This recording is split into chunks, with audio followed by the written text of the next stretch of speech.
So just like you, we've been wrestling with a lot of questions, and I really like the way that our colleagues at IDEO in San Francisco frame some things, I think, for all of us. That what if this is the moment where equity really takes center stage, and how will we navigate and support that?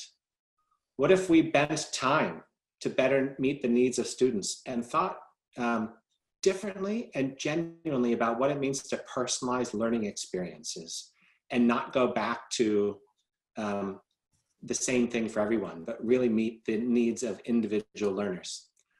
What if our families, as we've been discussing, really served as amazing learning allies alongside teachers? And how might we support parents, families, and caregivers differently in support of that?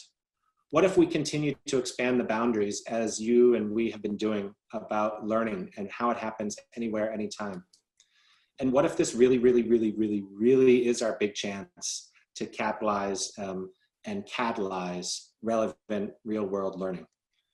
So as I had mentioned, we've been wrestling with the future of learning since the very beginning of Remake Learning. It's always been a core thread, and we worked with our colleagues at Remake Learning, at KnowledgeWorks rather. And you know the work of KnowledgeWorks well, I know, in Christchurch, and how our colleagues at KnowledgeWorks think about there are things that happen to us, but then there are opportunities for us to shape those futures. And as we think about our preferred futures, how is it that we arrive better at those places? In May, as we undertook the Remake Tomorrow campaign, our Remake Learning Council, which is a consortium of about 60 CEOs and superintendents from schools, museums, libraries, businesses, but also learning scientists from places like the University of Pittsburgh and Carnegie Mellon University, we set about trying to think about our preferred futures. And we framed it through three lenses. One, a lens of justice and what it would mean to renegotiate power imbalance and dismantle barriers and promote anti-racist practices. A second, focus on relationships. We know how core those relationships are. Dorie, in talking about Remake Learning Days and throughout our comments here, it's not just new ways of learning, it's what's timeless and classic, and how we think about whole child development and practice. And then a third, focus on the methods by which we're going to arrive at those points. I'll say for my own purpose, as I went into these conversations, one of the things I was thinking of is, what if our departments of education were instead departments of learning? What would that look like if it was the Pennsylvania Department of Learning and not the Pennsylvania Department of Education? And how might we structure things differently? As a group on the Remake Learning Council, we identified elements of our preferred future. There were some things that you see here in blue that have long been at the forefront of our thinking about what we do need to do to remake learning.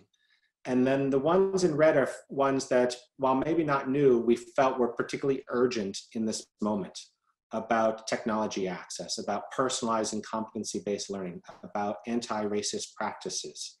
And as I noted, we ultimately put together with KnowledgeWorks this publication entitled Remaking Tomorrow. And in it, we tried to identify some very concrete ideas. So it's not merely just aspirational, but we tried to imagine things that we want to bring into being in this world. I'll give you one example, it's right there in the middle. What if schools had full-time directors of relationships? You know, 10 years ago, it was a complete anathema for schools to have directors of instructional innovation. Those things are fairly normal now. Most school districts have a director of instructional innovation or an assistant superintendent or someone who's charged with those significant responsibilities.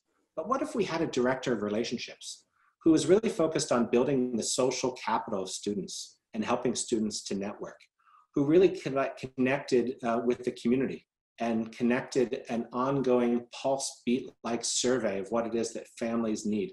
What if we really institutionalized this idea of relationships and found ways to make it easier for schools to facilitate that new relationship that families want to have with schools? So there are all sorts of examples that we tried to articulate that. And in the coming year, we're going to make available, one, we're going to continue the Remake Tomorrow campaign here regionally.